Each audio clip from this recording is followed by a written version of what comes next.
In a surprising turn of event yesterday, the Moto event where they're supposed to launch X30 Pro and Razr 2020 event was cancelled without any reason.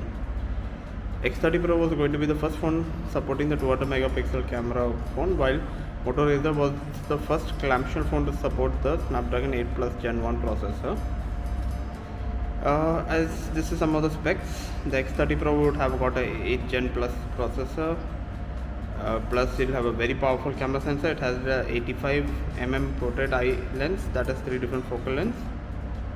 They got certification. It was going to be the first Motorola phone to support 125 watts charging, but somehow it didn't go through.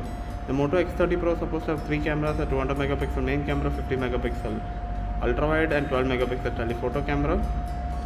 The Razr 2020 was supposed to have a Snapdragon 8 Plus Gen 1 processor with dual camera. One is a 50 megapixel, one is a 30 megapixel ultra wide camera, and there was a front facing 32 megapixel camera, and it was supposed to be 6.7 inches full HD screen supporting up to 120 frame refresh rate with a 3-inch screen on the outside. Let's see when the event will be launched. Very surprising. They wanted to be the first one, but might be some problem with regulations or some manufacturing or something. Anyway, like, share and subscribe for more such videos.